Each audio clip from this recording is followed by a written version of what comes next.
episode of Turn Left. I am your host, Indiana's own Dana Black, coming to you live. Yes, all the way live from Black Pearl Studios, where we talk about Indiana politics from the left side of things. Now, I know it has been a minute. I've had some technical difficulties over the last couple weeks, and then I was traveling, and then we had holidays, and it's been over a month since I had a chance to come and talk to you guys today. But I'm back. But guess what? This is the last show of the year. I know. Listen, let's just think about it like this. You know, I've been going hard for last 4 years, making sure that we had as many candidates on this show on a weekly basis as I possibly could. And honestly, I kind of needed to chill a little bit in 2025. I needed to kind of recuperate after that devastating loss in 2024, right? But guess what? I'm back. Oh, and not only am I back with Turn Left on Thursdays like I always do, or like I try to do, and bring you the information that you need, I'm bringing you a second podcast. Yes, I am. Ladies and gentlemen, at the beginning of the year in January, we are launching, Black Pearl Studios is launching Next Gen In. It's Next Gen In podcast. I am so excited about this podcast because this podcast is about the young people talking to young people about the politics that matter to them. Listen, I'm 55. I don't have it like that with the 25-year-old. I don't have it like that with the 18-year-olds, right? But that doesn't mean that we shouldn't be trying to reach out to them and communicate with them the best way we possibly can. And what better way to do that than finding some other politically active young people that can speak to them in a language that they can understand, right? Because we need to raise them up, right? We need to give them the tools that they need so they can stay civically engaged. The other thing is we also need to cultivate the next voices of our democratic movement, right? Because eventually, y'all gonna get tired of listening to me. Y'all gonna get so tired of listening to me, my voice, y'all gonna be like, ooh, she's still talking. I've been out here doing this thing since 2017. Y'all might get tired of me. But that's the whole goal. It's like, as older folks, it's our job, right, to empower the next generation. So look for it, y'all. Look for it. Next Gen In. I will make sure that I share the links and get all that information out so that you can follow these young people. You can amplify these young people. And if you have young people who are interested in being contributors to Next Gen In, then they can always reach out to me at dana@indianasown.com, and we will get you guys hooked up. The whole goal is for them to talk to themselves. I'm not front facing. You will not see Indiana's Own. It is all about these young people sharing their vision with other young people using this platform. All right. So share it with your people. Next Gen In. It's coming to a podcast, to a YouTube near you. I am so excited. So excited. But tonight, look, that's all I got. I ain't got no more rants because I am so excited. Remember how I said, y'all might get tired of listening to me? Well, there are other great voices out there that are doing this work, right? That are doing what's necessary to get you guys the information that you need all over the state. And so tonight I got a homie with me. He is the host of the podcast called Hoosier Blue. My guy, Kurt. I lost your name. Hold on. I know what it is. That's crazy. Wait a minute. I did that. Hold on. I got it listed because I don't want to mess this up. Kurt Mullett. Woo. Kurt, welcome to the show, man. Hey, Dana. How are you? You see why Thanks for the intro. Right? Do you see why they might get tired of me? I forget the names before I even get the show started good. You're cool. You're rusty. So it's understandable. So how are you doing, my man? I'm doing great. I appreciate you having me on. I feel privileged that I'm your last guest of the year. I would have brought a bottle of champagne or something to celebrate with you, but I think our celebration is going to be our discussion of what we're going to talk about. So thanks for having me. I appreciate it. I'm excited. So. We met almost a year ago. Back in March. At the February, was it the MLK event? Was it February? February, March? Yeah. Right. Yeah. It was. No, it was down in India, down at the Methodist Church at the. Right. It was. Was it Black History or was it MLK? No, it was the Hoosiers for Democracy thing at the That's church it. there. That's it. Yeah, where we That's it. met. So That's it. That's where we yeah, met, and we struck up a good conversation. And we did. I knew we We would did. collaborate. I just didn't know how the year was going to go with everything going on. But here we are, and this hopefully will be the first of many opportunities for us to collaborate and share what the heck's going on in the state house and hope so around the too. country. So I figured you just forgot about me after I introduced myself to you and everything. It probably was like, geez, that guy, yeah, no. Did figured not. you just. I didn't. Were you surprised when I finally sent the email? I was shocked. I was like, wow, okay, cool, Yeah. finally. Yeah, Because I could tell we would be able to, you're the kind of people I could sit and have a cup of coffee with and chat for hours. So I knew that was going absolutely. to. No, I didn't forget. I just wanted to make sure the timing was right. I wanted to make sure that No, I got you. we were in a good Yeah. space. My head was in a good space. But a lot of people know who I am. Tell the people who you are and where you come from. Wow. So my name is Kurt Mullett. I go by Hoosier Blue 63 on all the socials. I'm from a little town called Wabash, Indiana, which is southwest of Fort Wayne. If you're familiar with where Marion, Indiana is, we're 16 miles or 19 miles, I should say, directly north of Marion. Highway 13 and 15 interchange in Wabash. It's a community of about 10,000 people. We have about 29,000 to 30,000 in the entire county. So we're a very rural area. We're considered a media desert. So that's where I'm from. I was born and raised here. I spent about 10 years away from Wabash, working for Goodyear Tire and Rubber Company and living up in Northwest Indiana and in Gary and East Chicago and places like that, which was a great experience for me. So I'm married. I have a daughter that lives in Oklahoma. She's 32 years old. Got 2 dogs. Have a wonderful wife now that love to death. I'm a Democrat. I have not been in politics or involved in politics for a long time.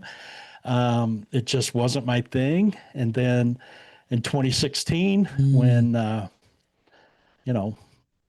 what's his name came down the escalator, the Orange I Menace. decided. That's what I call him.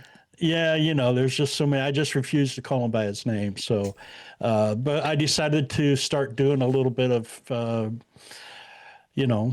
experimenting with social media and stuff then. And I started a little Facebook thing and did that for a couple of years. And then I got tired of it and stopped. And then I came back onto Instagram and that kind of exploded for me. And now I've expanded to where I've now just started my own podcast a couple of months ago, and I'm still learning the ropes there. It's called Hoosier Blue, something to say with Hoosier Blue. Love it. I've recorded maybe 20, 22 episodes. I just do a solo thing right now. I haven't been into the interview thing yet, but I hopefully will expand that. So, but I'm still trying to figure all of that out. But I keep busy. I'm retired. I'm a dog dad. I've got 2 dogs. Take care of my wife and my dogs, and just enjoy doing what I do to fight for democracy. I've met a lot of great people, you being one that, I would have never met if I hadn't done this. So it's just been a great experience for me. And it's not something I wanted to do in my golden years. Like I said, I'm 62. I was born in 1963. And a fun fact for you, Dana, I was born on August 28th, 1963. Oh. Which I don't want to put you on the spot. But you ain't got to tell me twice. I know.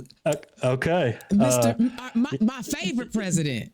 Yeah. So I was born on the day that Martin Luther King gave a speech in D.C. So I don't know. It's always been a connection there for me somehow, being in that. But like I said, I never was really a political type guy.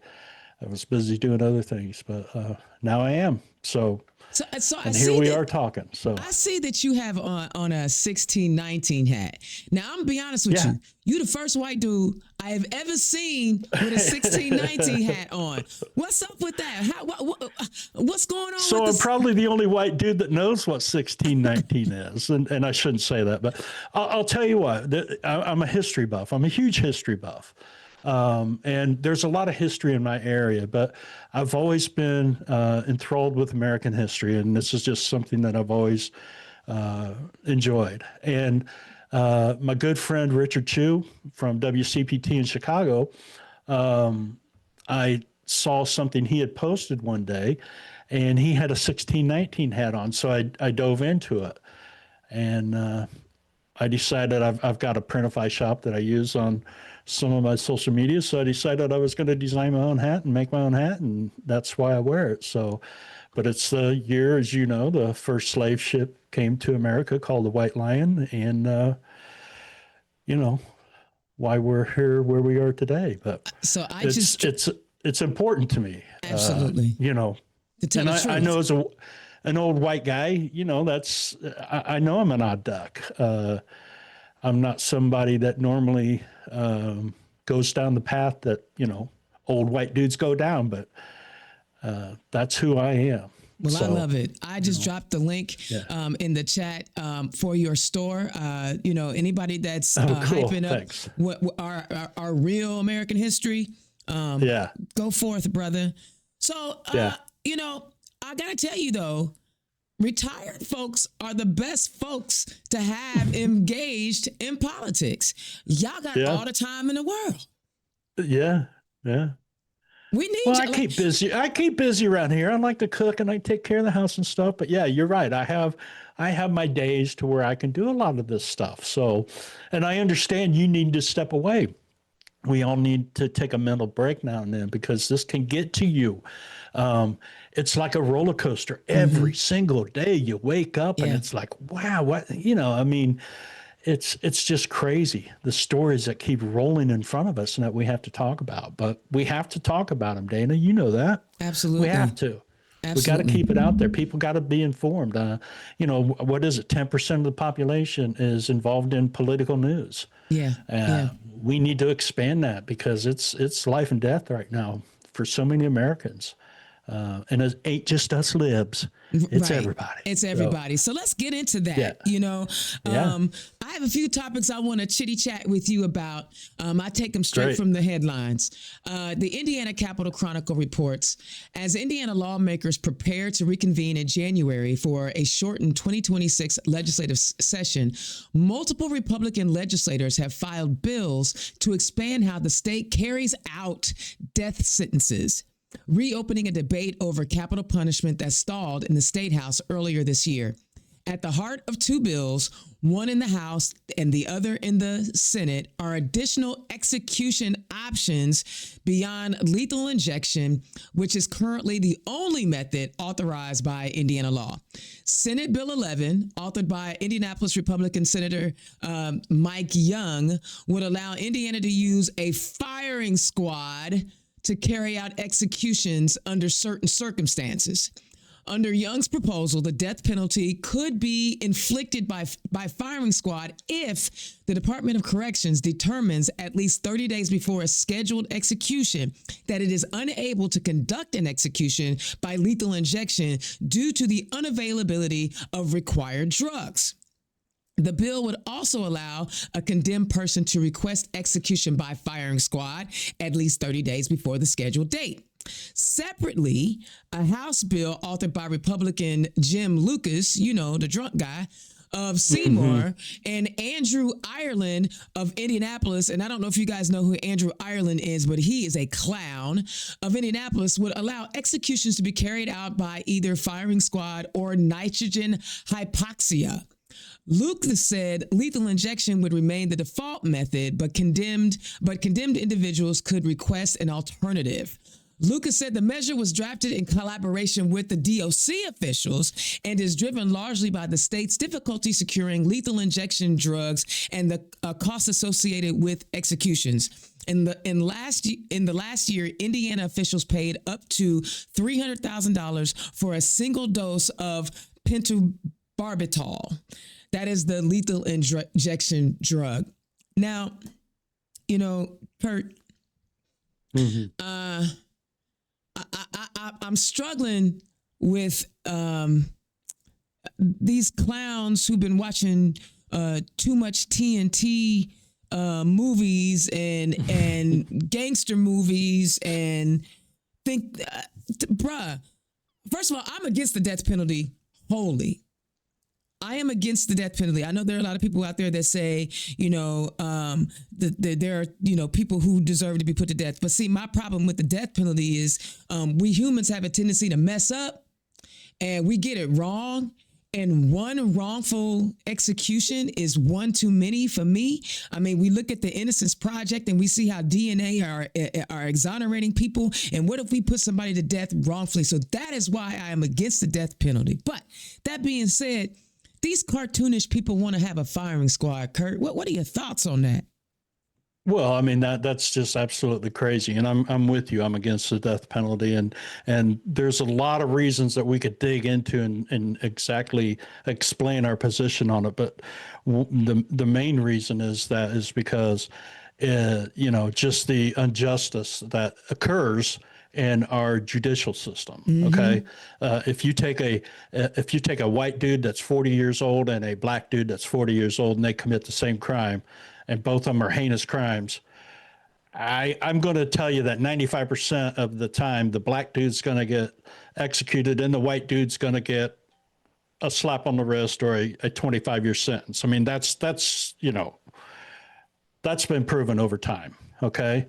But to bring back a firing squad, I mean, I guess this is part of the MAGA world, that again thing, making it again thing, which is what happened back in the, 18th and 19th century. Yeah. So, I mean, it's just crazy. It's and for people like Jim Lucas, I mean, I don't know the other guy you talked about, but I know Jim Lucas because I did a couple of reels about him. I mean, he's the guy who went on a drunk rampage and wrecked his vehicle and ran from police and, went against the police. And then he's also the dude that pulled out a pistol in the Capitol building or in the Senate state building in front of kids. I mean, and this guy's sitting here making laws for the state of Indiana. I mean, oh my God.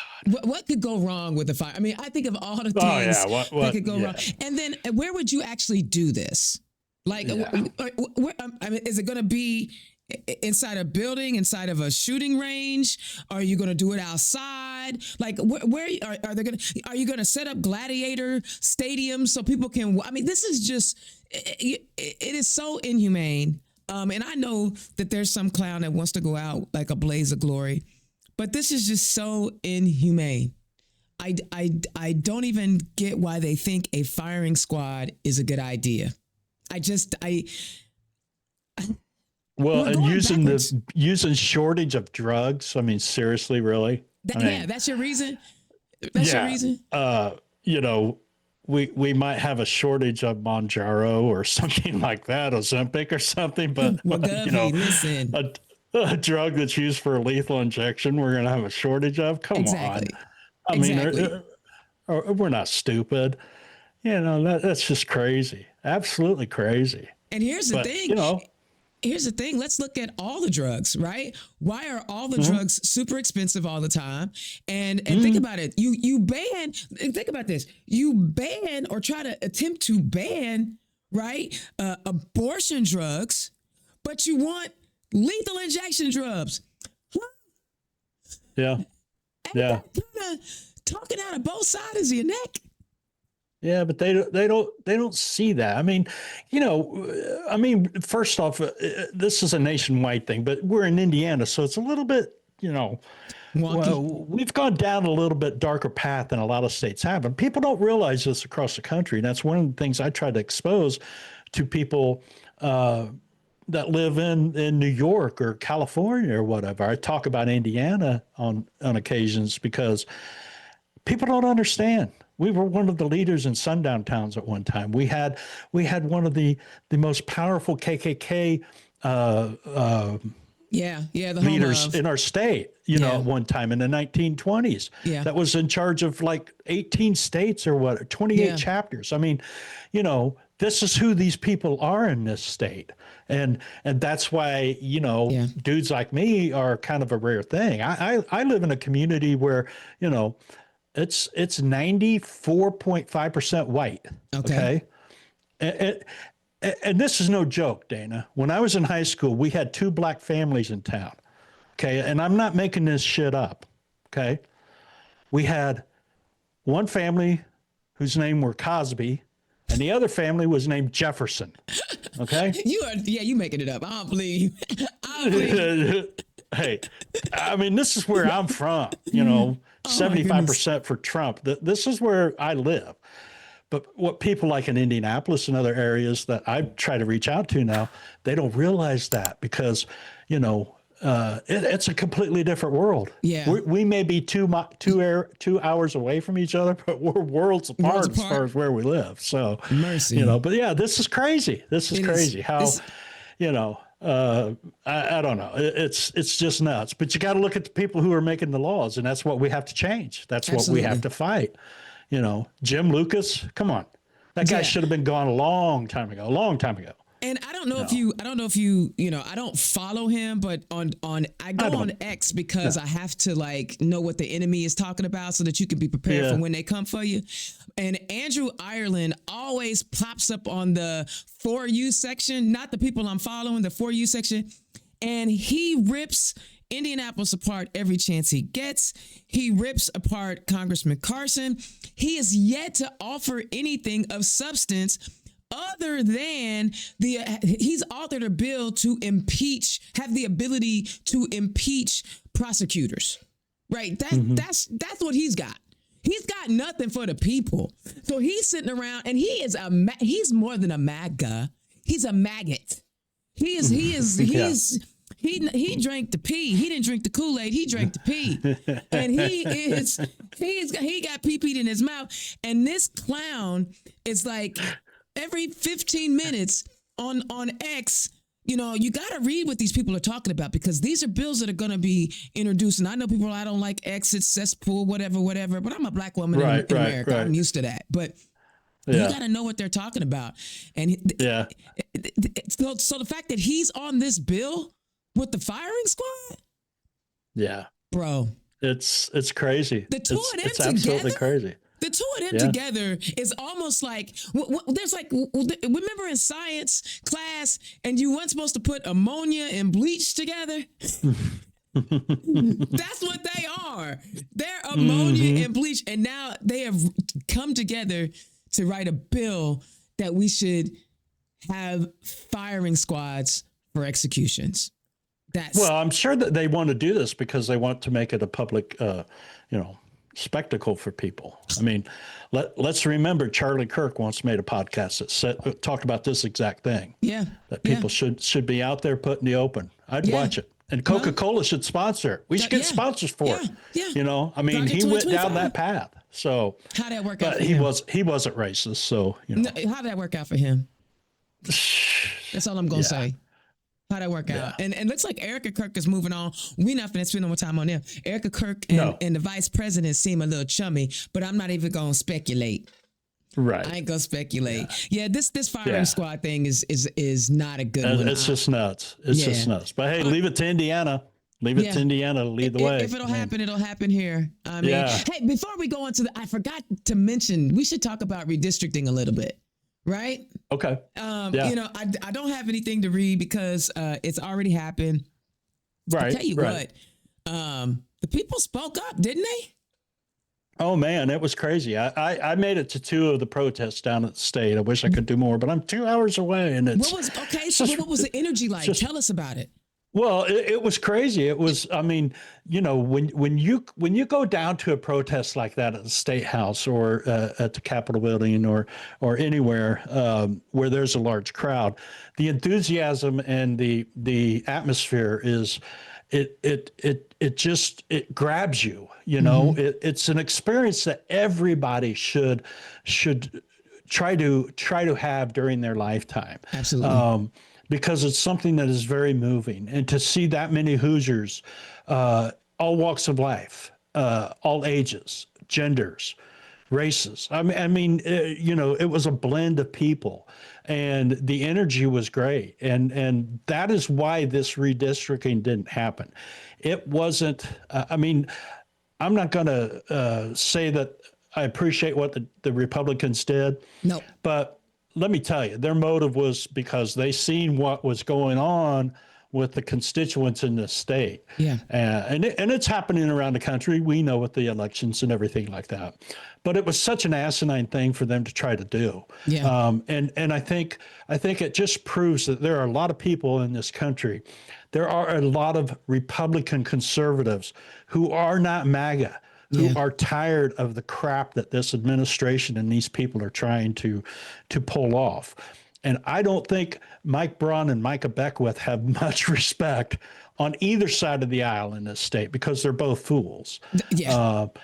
But I'm so happy that it occurred. I mean, it's crazy, and I know we're not going to talk a lot about it, but where Wabash, if you're familiar with 31, it goes right up through the middle of the state, okay? Yep. Yep. We're to the east of 31 about 20 miles, okay?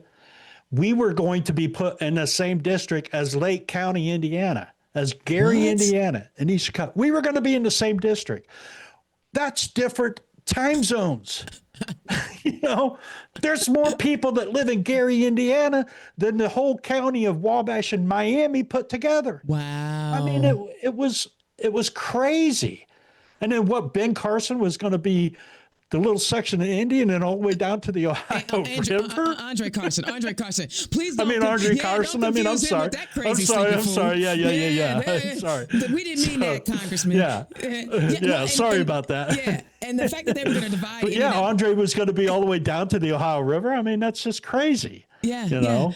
The way they were dividing up Indianapolis had me just totally pissed because, you know, you literally basically said our community's voice as a unit did not freaking matter. And they were they were so surgical that all the college towns they cut up. So they cut up West Lafayette from Lafayette. They cut up Muncie. You know what I'm saying? The only ones they couldn't cut up were South Bend and Bloomington. But like to cut Indianapolis up into 4 congressional districts where you could be downtown Indianapolis and be in 2 separate congressional districts. Man, one, they try to say, I watch the sessions. I can't always get down there because of work. But I watched the sessions and I watched the House session. And when they were being questioned about one, he said it was a political performance, right? That's what he was doing it for. But to say that they did not take into consideration the Voting Rights Act of 1965 to make sure that this map drawing did not violate that statute meant that first of all, he didn't draw it. Like, you authored the bill and we know you didn't even draw it. Some other dude somewhere else in Washington who had never been to Indiana or maybe visited once to convince you that because he knew you was a dumbass to sponsor this bill was dividing our city up and cracking up the Black community so that we would not have now a single Black representative from the state of Indiana. And that's just hogwash. Like, and to tell me that wasn't racist, I got a bridge in Brooklyn I want to sell you too. Yeah. Well, Dana, everything that these people do right now in this administration and on the MAGA world, again, I don't want to include Republicans and conservatives because there's a lot of the Republicans and conservatives that do not feel this way, but everything MAGA is doing is it's centered in white supremacy. Of course. That's what it is. I mean, again, MAGA, make America great again. The again is colonial America. 3/5 women have no rights, all this shit. That's what they want to do. Well, we're not finna let it happen. And here's the other thing. No. When you watch how they move, they're chickens. They are some of the softest people I have ever met in my life. Like, okay, you know, there were some who weren't going to vote for this thing anyway because they recognize, like, okay, if we do this, you know, voter turnout in Marion County hasn't been great. We do this, we could turn up, you know, voter turnout could come up and we could lose seats. I'm going to work on voter turnout in Marion County anyway via IDAC. It's coming. But the other thing is, like, these folks are so soft and they bow down so quickly to an orange dude that eats McDonald's every day. Like, I don't even understand. Like, Kurt, how they get us on the boats, man? How can such soft people who swear they better than everybody else be such punks and scaredy cats? And in one of my IBJ articles, I talked about how the Orange Menace was able to get lawyers or these big law firms to back down. And it was like, well, if you guys back down, what the hell are we supposed to do? Right? You're supposed to be the experts. But it's the thing is, it's like these people have never had to struggle for anything. And they don't know what real obstacles look like or how to maneuver around them. And so they just lay down like a puppy wanting his belly rubbed.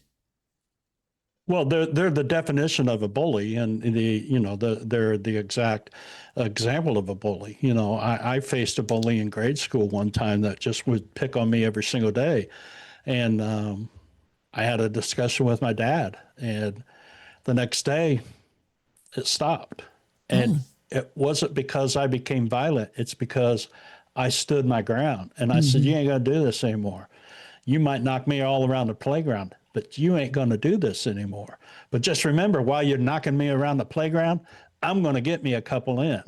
So, and that was the end of that. Well, and they're the same type of people. Yeah. When they want to talk smack to you and talk shit to you on social media or say all these things, but when you're out in public, they got nothing.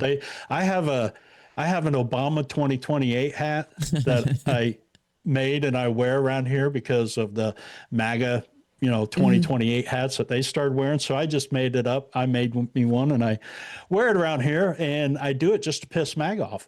And I go to Kroger's and I wear it out in public. And you ought to see the stares I get. Oh. But you know what? Nobody comes up to me. No. Nobody comes up to me and says anything. No. Well, what are they going to do? I think I will say this. I am going to give credit where credit is due. And that is for those 21 Republicans, many of who got doxxed and bullied, and all that intimidation did not crumble. So I got to give credit where credit is due, because they could have crumbled. Absolutely. Right. Yeah.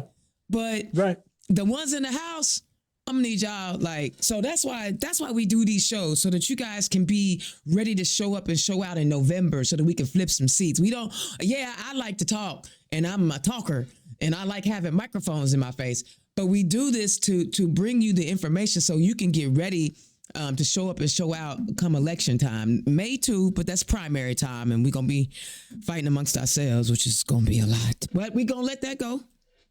So I had to just touch on the redistricting thing for just a minute. But here's something that as they were taking all that time and energy to redistrict our maps, Wish TV reports a Northeast Side child care provider on Wednesday said she lost too many clients to stay open amid the state's child care voucher cuts. Lisa Gross has operated Adventure Academy off of 82nd Street since 2014. At the beginning of the year, she had nearly 200 children enrolled there and had recently opened a new wing. Her enrollment dropped this fall when the Family and Social Services Administration, FSSA, implemented a wait list for Child Care Development Fund, CCDF, vouchers. The agency also reduced the rate at which it reimburses child care providers who accept CCDF vouchers. FSSA officials have said they did this because COVID-era relief funding that had been used to expand CCDF had run out. They have said their only options were to either reduce the size of the program or eliminate it entirely. Officially in October announced they will not authorize any new vouchers until at least 2027. And what Gross said was, with our overhead costs of rent and our food costs are going up, our supply costs are going up, everything's going up, and our biggest expense is on our payroll, of course, but everything else was going down. The amount of revenue they were bringing in was going down. And according to the Indiana Association for the Education of Young Children, 197 early child care programs closed statewide between mid-August and the end of November, of which 57 explicitly stated they closed due to CCDF cuts. Now, to be fair, 150 new programs opened during the same period, Executive Director Hannon Osmond said, but it is a net loss of 1,187 seats. Kurt, we already know that child care costs in Indiana are some of the highest in the nation. Now we have a lack of providers, And with the CCDF cuts, those providers may end up having to charge people more for their child care, which means some people, it'll be better for them to stay home. Talk to me about what you see is happening and why our state house officials are not spending as much time and energy and some of that surplus we got to remedy this child care issue that we have. Well, they don't want to. They simply don't want to. They can solve all of these issues, but they don't want to. They want to get rid of all the freeloaders out there, as they, like to call people. Mm-hmm. Yeah. Like to call everybody. And, I'm not as familiar with what's happening in Indianapolis, but I'm assuming it's just no different than anywhere else in the state. It's just on a larger magnitude because you got a larger area of people and what have you. But, we're facing the same situations in rural America, in Wabash, Indiana. There's fewer jobs available, lower income jobs around here. I mean, our cost of living around here, I think the last time I checked for my wife and I, we need to be somewhere around $27 an hour just for the two of us to be able to afford the cost of living around here where I live. So when they defund programs, whether it be child care or health care or daycare, whatever the situation may be, it has a domino effect. It just doesn't stop there. It continues down the road. Okay, so they close. What do these people do with these children that they need to have daycare for? Which daycare is already extremely expensive. Yeah. I know somebody who works 2 jobs and pays $240 a week in daycare. Wow. They're not even to make up enough money to barely pay for daycare. So how are people supposed to survive? Well, they don't want us to. They don't want people to survive.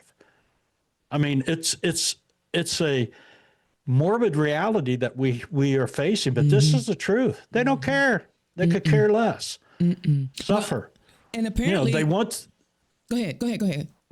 No, I mean, in Project 2025 and Stephen Miller, the population needs to be reduced to 100 million. How do they do that? Like this. Yeah. Starve people, cut SNAP benefits. Here's the kicker though. Republicans swear that they have like this amazing economic vision, right? They know how to run the economy.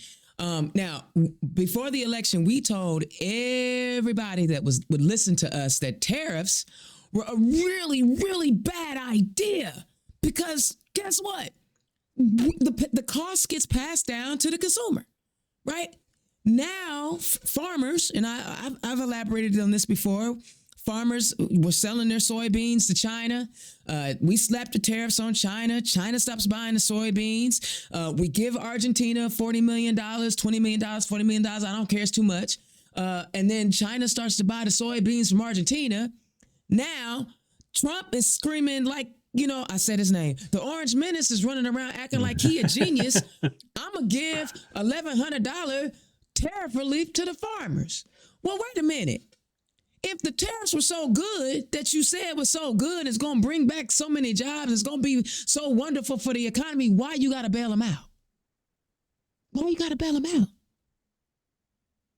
Well, tariff money is our money. We are the ones that pay for the tariffs. So he's taking our money that he collected from us in the tariffs to pay for a problem that he created by taking our money with the tariffs. Okay. He created it. The other thing is these payments that they're making to the farmers aren't getting them. No. They're not going directly to the farmers. They're going to the people that they owe money to the creditors. Yeah. They're going to the big corporations. Yeah. I mean, I've made a number of reels about this exact story right here. This money doesn't go to them. It goes through them. So it doesn't help the farmers out. But we've got a problem in our country with this, and we have for a long time. Tariffs, if used properly, can be beneficial. But tariffs are not going to take a country who has a manufacturing of 11% of its own goods. Tariffs are not going to change that overnight. Right. You're not, when the tariff thing started talking, MAGA was all over the social media about, well, make it in America. That's what it's going to do. No, you idiot. It's not going to do that overnight. No. That takes years. We have to reverse all of these things. Yeah. But, that's where we're at. But this is what this guy does. You got to realize this dude has done this his entire life. Mm-hmm. He creates problems by some of the decisions he makes. And then he comes through and he goes, oh, well, hey, here, I'll fix that. Look what I did. I mean, this same thing happened in 2017, 2018, and 2019. Mm-hmm. He did the exact same thing. And farmers went and voted for him again. Mm-hmm. Mm-hmm. And Why? So now Why? every aspect of our society is suffering, and Family Values Party can't figure out how to get early childhood education as a part of our public education, which they're trying to gut that. I'm not even going to step into that one right now. I'm just not. I'm going to let it go right now. But here we have people who need to work, and they're they need to work, but it's not cost effective to go to work and pay for childcare. And they're not really looking to find any way to address this, but they will spend all the time in the world doing whatever the Orange Menace wants because they're bootlickers. Families are struggling. Families are struggling at every level. Absolutely. At every level, families are struggling. I feel bad for the businesses, the childcare, the daycare center businesses that they got to pay their staff. But if you cut CCDF, you cut these things. I feel for families because it's harder to exist as a family, right? If you have all these responsibilities. Well, like I said, it's a domino effect. It's not just the defunding of these agency or these programs. Okay. It's everything else that is involved in this. Yeah. It's the escalation of cost of goods, just like you said, insurance premiums. It's everything, all of that when it comes down on somebody. I mean, I'm just scared to death at what's going to happen to some people in this country. The way to incite violence in people is to make them sick and hungry. And eventually what they do is they lose themselves and then they just give up. But it'll start out first in rebellion and violence. And I think that's what they want. Yeah. Well, and see, that's the thing. Like those of us in the Black and brown community, unfortunately have had to, dispel the myth about who we are as a people. But I've gotten to the point in my life, I really don't give a shit what they think of us when you've never spent any time with us. You know what I'm saying? You looking at you looking at Training Day and think you know who we are. You looking at Colors or Boys in the Hood and think you know who we are. Right. Yeah. So I stopped with that. But at the same time, it's these lawmakers that are passing the bills that we have to communicate with. And we have always said we are not prone to more crime. We are disproportionately negatively impacted by the economic situations that we find ourselves in. And nobody ever wants to look at the root cause of crime. And you hit it right on the head. When people are hungry and desperate, they will do what they got to do. I wouldn't. I mean, we are obviously not condoning being criminals, right? No. But that's human nature. Human nature tells you gonna do what you got to do to survive. And that's I mean, that's what they want to happen. They want us to eat ourselves. Yeah. They want us to eat each other. They want us to get rid of each other. They want us to kill each other. And unfortunately, so many of these programs affect the Black and brown communities because that's what's in the inner city areas and mainly where the urban areas are made of. But this is going to affect everyone. It's going to affect us white boys here in Wabash, Indiana, too. Yeah. And this is where the idiots just don't understand this. These MAGA people that believe that this is all about owning the libs, bullshit. It's not. It's about owning all of us, you dumb idiots. I mean, and I'm trying to keep it clean here. So I know. And the thing is, it's crazy. They want us to fight each other, but like they keep forgetting there was a segment in world history where the people didn't turn on each other. They turned on the monarchy. And they was drug out in the streets. And I try to remind people all the time, there's more of us than there are of them. There are more regular working folk I mean, that's why Absolutely. they took out Fred Hampton in Chicago, because Fred Hampton had figured out how to bring all the working class folks together, regardless of race. And they was like, FBI was like, oh no, we will not have any of that. We will not have poor white people aligning with Latinos and black people. They have done this at every stage of American history, of when common folk, working class folk, come together and realize our commonality and begin to work together, they figure out how to divide us up again. Fred Hampton is one of those folks that they did. That man was a young man and he was able to accomplish a lot.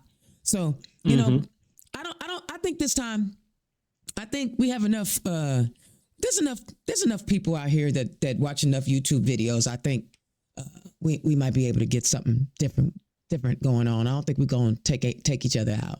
At least I hope.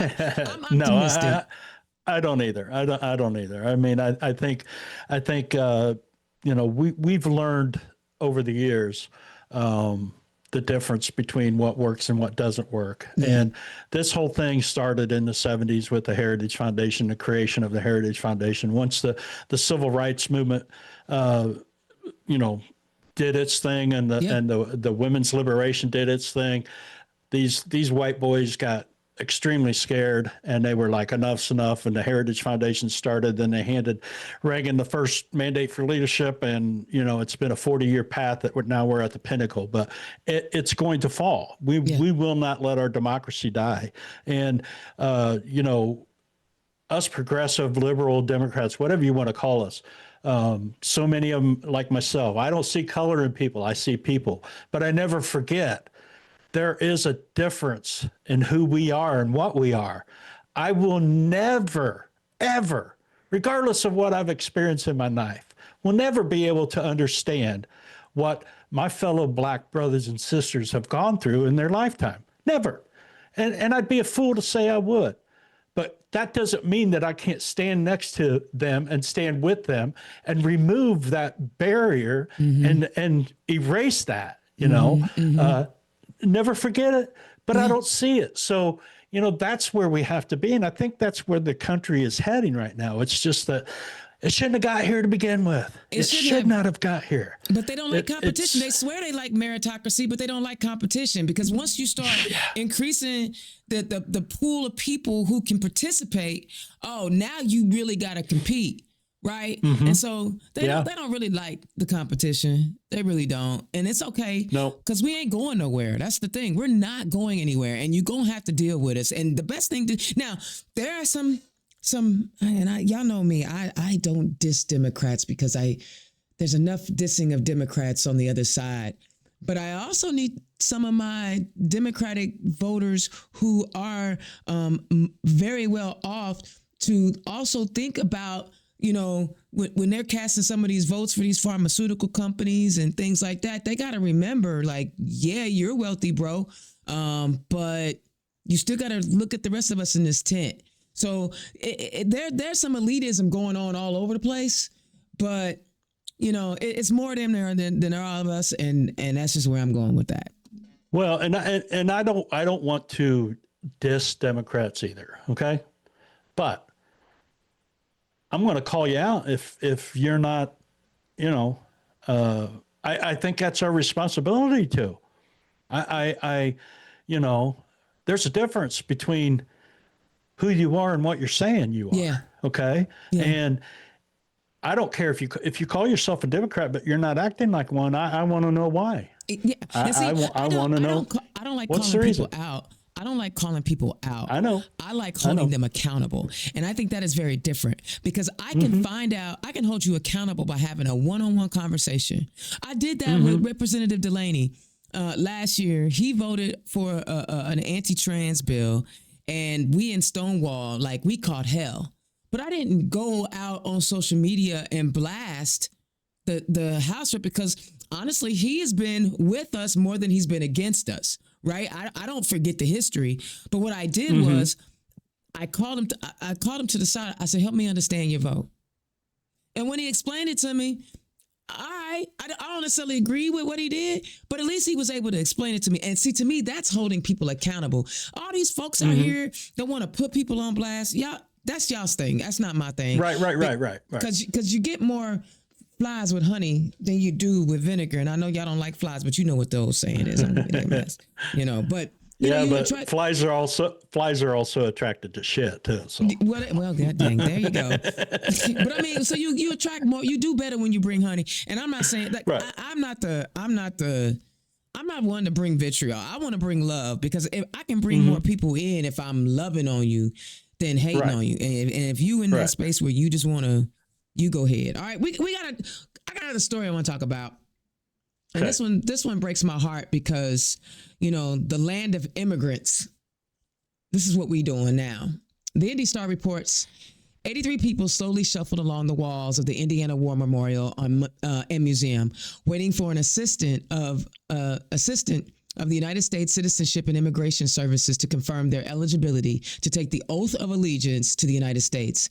Many could be seen double checking their documents before they made it to the sign-in desk to ensure they wouldn't run into any problems ahead of the December 18th ceremony. One by one, their documents were checked and they moved along, except for 4 men who were pulled aside and informed that their naturalization oaths had been rescheduled for a different date. About 15 people had their ceremonies rescheduled, according to the Indiana Marion County Clerk's Office. It is out of control, said a United States Citizenship and Immigration official who refused to provide her name. This comes almost a week after federal officials canceled the naturalization ceremonies for 38 people, which was hosted at the Indianapolis Union Station on December 9th. A federal directive released by U.S. Immigration and Customs Services noted that people from high-risk countries would need to have their cases reviewed to fully assess all national security and public safety threats. The countries initially added to the ban list include Afghanistan, Burundi, Chad, Cuba, Equatorial Guinea, I don't even know this country, Eritrea, Haiti, Iran, Laos, Libya, Myanmar, the Republic of Congo, Sierra Leone, Somalia, Sudan, Togo, Turkmenistan, and Venezuela and Yemen. We are a country that believes that all human beings are created equal and that our rights are endowed by God, and not a king, not a government, and not the president. A letter by U.S. Senator Jim Banks, read during the naturalization ceremony December 18th, stated, "In America, it doesn't matter where you come from or what your family name may be. In America, given the opportunity and given the chance, you can succeed." I want to play real quick for y'all something that Kate Sweeney Bell said, the Marion County Recorder, because I think before we discuss it, just so you can hear what this is all about. I know a lot of people are like, why are you letting people in? First of all, we're a nation of immigrants. We need to let people in. But this is what Kate Sweeney Bell said. So the individuals who are here today to become citizens have green cards, which allows them to be here legally in this country, to work, they pay taxes, they follow the rules, they follow the laws, and they have requirements that they have to meet in order to become citizens, including they have to know about our history. They have to be vetted by multiple, I don't even know all of the federal agencies, to make sure that they are not someone who is planning to do harm to our country. And they've passed all of the tests. They have paid all of the fees. They have been vetted to as far as vetting can go, and they're here to celebrate today. There are right now 85 people who are inside the auditorium here at the War Memorial who are going to renounce the citizenship of their nation and pledge allegiance to these United States, and it's a very exciting time for them, but not all of them. We have seen some people here today who were turned away, and that is an experience, that is something that happened last week as well, because they are on a federal list of countries that are in some sort of unfavored nation status. You know. All right. So that's. You know what? me, this is probably the most disheartening aspect of this moment that we find ourselves in. People, we already know the immigration process takes years and a lot of money because you got to get lawyers, all of that. And to show up at your naturalization ceremony, and because you hail from a country racist, then you can't get your naturalization. Bruh, man, this actually breaks my heart. And what are your thoughts on this, man? Yeah, I mean, I'm right there with you. It's just to just, be sitting here listening to you talking and hear that clip, and I mean, it's just, I mean, what the hell are we doing? Mm-hmm. You know, uh, I guarantee you, Dana, if you go out and pick 15 white dudes off the street that have MAGA hats on, and you bring them in there and set them down and have them take that immigration test on American history, and they'd fail it. Yeah. Yeah. They'd Of fail course it. they would. Of course I they mean, would. While this is all going on, we don't have a problem bringing in whites from South Africa who are fleeing a country because they don't like how things are going, not because they are being prosecuted or persecuted or attacked. They just don't like it because there's a black guy in charge now and he's trying to change things. So they're fleeing their country. Mm-hmm. Those people we're going to bring over in a jet. We're going to give them instant asylum. We're going to help them out. But if you come from Chad, screw you. It's the same thing, Dana. It's white supremacy. It's racist. It's white nationalism. It's disgusting, is what it is. It is. There's none of us, very few of us, who are actually naturally Americans. Okay. Hello. We're immigrants. We're all immigrants. This is what has made our country great, the diversity in our country. To see to walk down the street and see just so many people that are, wait, we all want to look alike and be alike? Is that what they're trying to do? That's what Carmel, I don't get it. They got all the McDonald's looking. They got the McDonald's looking like the Taco Bells, and Taco Bells looking like the KFCs. That's a joke. I'm sorry. Yeah, but I just it's wrong. It's disgusting, and it needs to end. I agree.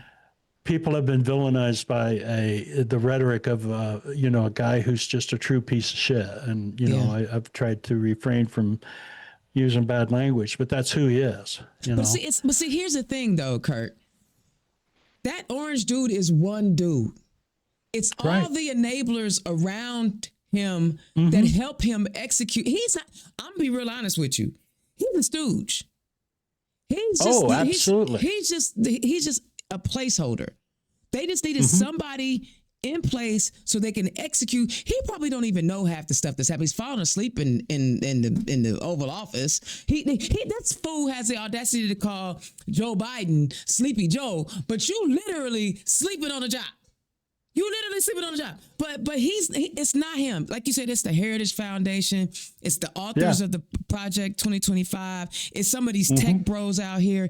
It's all these people that enable this stuff to happen. And I'll be daggone. And Miller, that guy, did you see where he got ran out of his house because somebody put chalk on the sidewalk?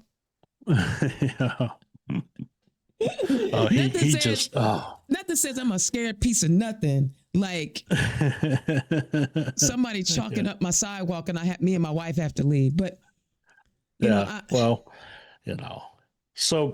yeah, you're right. The felon is he's the vessel. Okay, he's the white lion of the 1619. He's the one that they all got aboard to bring them to this point. He's been a useful idiot to them. And they just want him to last as long as they need him to last to get the things done that they want done. And I think this is why we're seeing the panic within the party right now, because there's something going on with him in his health.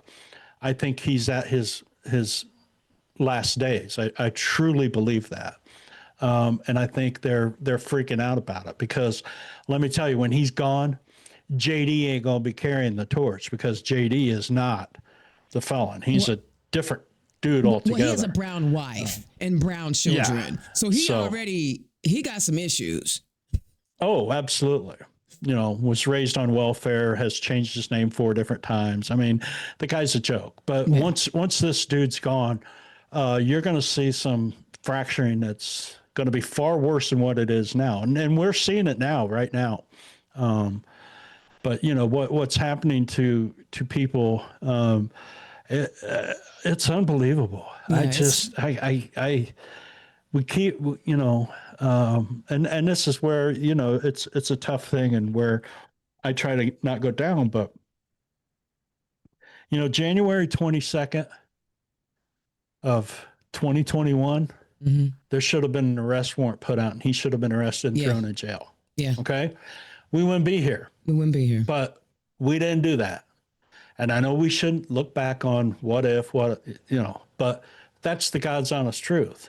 But we are here. So now we've got to do what we've got to do in order to get us back to where we at least have some normalcy and decency. It's going to take decades to undo what he's done. Well, and it's, I don't know if we can go back. That's the thing. I don't think going back is what we need to be doing. I think because there are a lot of things that are going back that we did wrong. Like, for example, Barack Obama, and I love me some B.O., right? Barack Obama, he was the best president of my lifetime. Mm-hmm. Yeah. He should have codified Roe v. Wade. He had a chance to do it. Yeah. And he didn't do it. So I don't want to go back. I want to go forward because we know what we did wrong. Just like they did. Like after they lost the election in 2020, and then they got reelected, they didn't go back to doing what they did in 2016. They went full steam ahead. They had a plan, and they went full steam ahead. Ain't nobody stopping them. And it's scary. It was almost like whiplash. Like, they was making us all paralyzed for a minute because it was like just so much stuff going on. So I want to go forward. I don't want to go back. And we gotta. And I guess what I was saying there is just going back to get away from this shit, and No, we gotta go. Then we can. But yeah, you're right. It's moving forward is what we have to do, and if that means running over these people and getting them out of the way, that's what we've got to do. That's what we got to do. And it's happening. I feel it in my soul.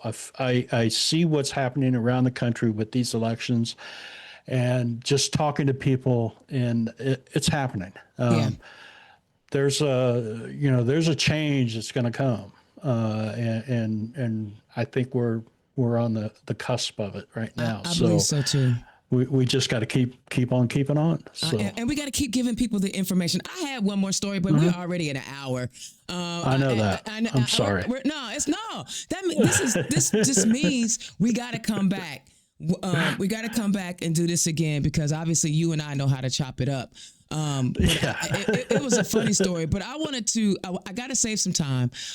So tell the people where they can find you so they can listen to your podcast and find out, because again, you're coming from a different perspective than I am. And let's get you out there. Let's blow you up. I appreciate that. Well, like I said, on social media, I'm Hoosier Blue 63. My main platforms are Facebook, Instagram, Substack, Threads. Those are my main channels. My podcast I have on Spotify and on YouTube. Like I said, it's fairly new, but I'm working at it. I'm trying to build my audience. I also do an audio version of it that I put out on Podbean and on iHeart and some other channels like that. I've been getting into my Substack a lot lately. I just did a stack on the lynchings that took place in Marion, Indiana in 1930, nice. Which, was something close to home that, it was hard going through, but I enjoyed it. So, but if you just look for me on Hoosier Blue 63, you'll find me.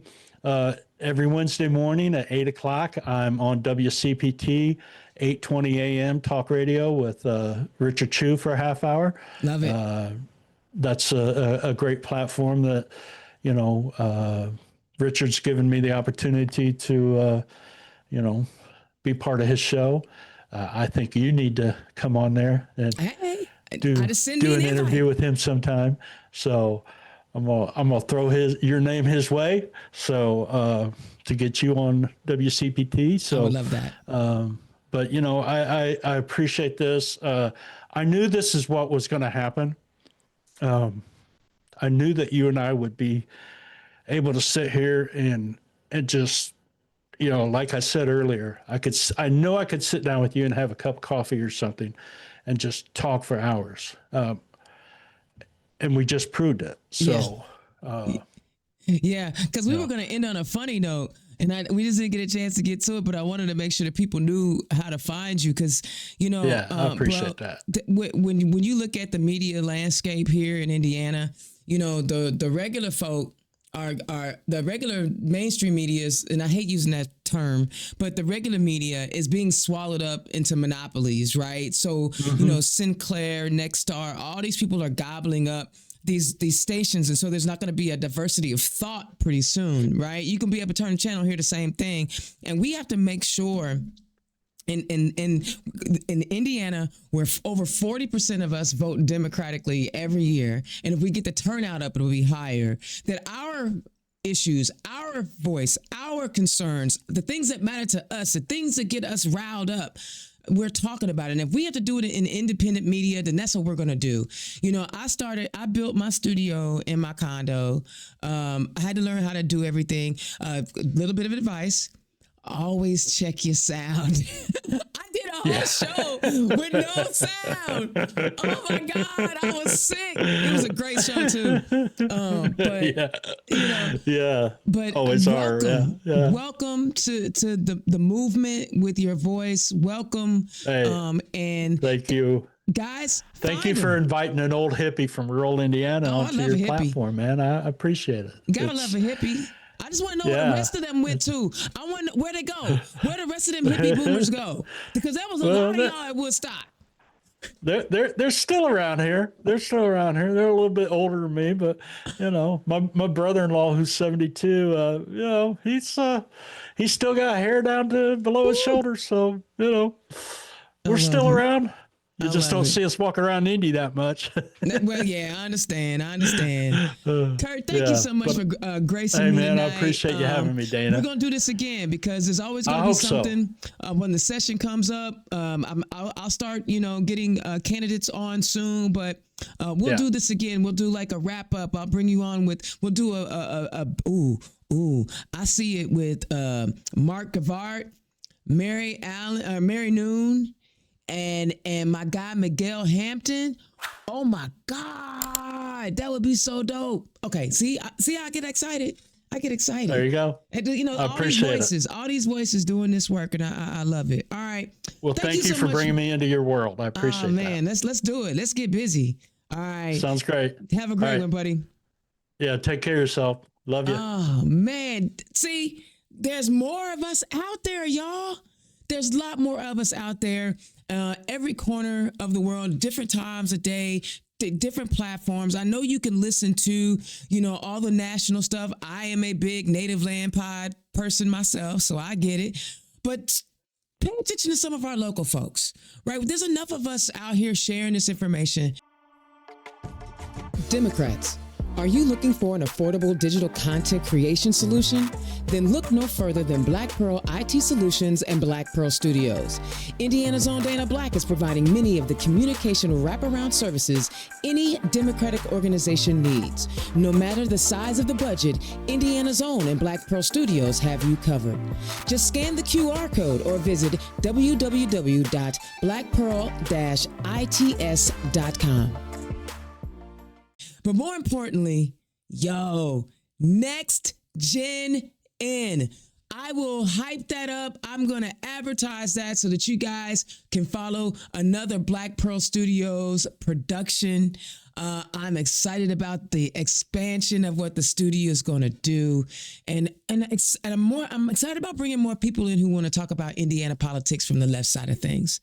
So everybody, I know on Fox News they said, y'all, because of the economy, don't buy as much as you had planned on buying because it's going so great.